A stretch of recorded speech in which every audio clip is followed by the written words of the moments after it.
it's the 18th, so we're on Psalm 18. And if you've already read the psalm, you know there are at least 100 profound thoughts in this psalm. I mean, you can take every single sentence and do a little devotional with it, which is why I tell you every month, if you go back and you read these again, you're going to find something different every time. Where I'm going to land this time is verses 25 through 29. And it's the idea of sowing and reaping. David talks about if you are merciful, you will receive mercy. If you walk uprightly, you will be dealt with in an upright way. If you live in purity, life will respond to you likewise in purity. It's the idea of sowing and reaping. And I'm thinking about it today in this context. What is the biggest need in your life? Are you lonely? Is it friendship and fellowship? Is that a need? Are you sad? Is some joy what you need? Are you anxious and peace is the need in your life? Do you need direction and so wisdom is your need? What do you need today? We often pray about what we need, and that's good. God cares about what we need, and we should pray about it. But literally, and I think I said this early on in this study, the first time we pray about anything, God hears it.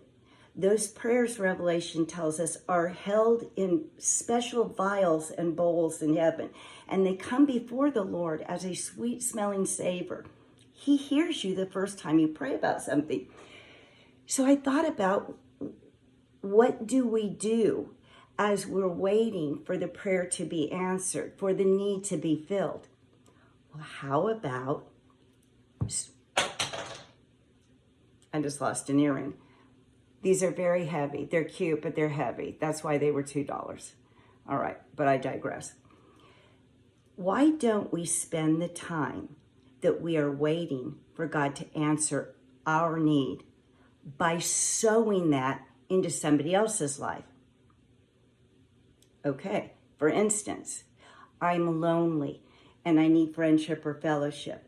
It's counterintuitive, but what I need to do is I need to find somebody who's a little lonelier than I am and extend a hand of fellowship. If joy is what I need and I'm sad, I need to, by faith, do something for somebody that will put a smile on their face. I need to sow joy into somebody else's life. If I'm anxious and fearful, I need to find somebody in that situation and I need to give them a word of peace. Because isn't it always easier to give somebody else what you need rather than to get it for yourself? So let's give away what we need today and then trust that exactly what David says is true. Whatever we sow, we're going to get back.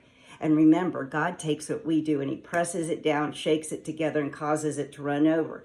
So you may give somebody a little joy, but he's going to give you back joy unspeakable and full of glory. And at the end of the verse, it says, when I sow the right things, God will, and this is so cool, listen to this, he will light my candle.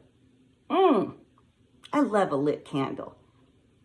A lit candle is so beautiful. And if it's lit in darkness, it is so beneficial. People can see. He will light my candle. He will enlighten any darkness in my life. And I will run through a troop and leap over a wall. Bang! All I have to do is just start sowing what I need into the life of somebody else. And all of a sudden, my candle gets lit. Where I'm in darkness and don't know what to do, there is enlightenment and wisdom.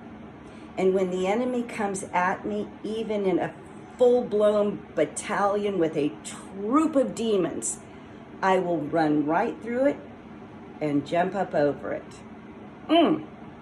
Psalm 18 is a good song. So spend a minute in prayer. Search your heart. What do you need? Give it away today.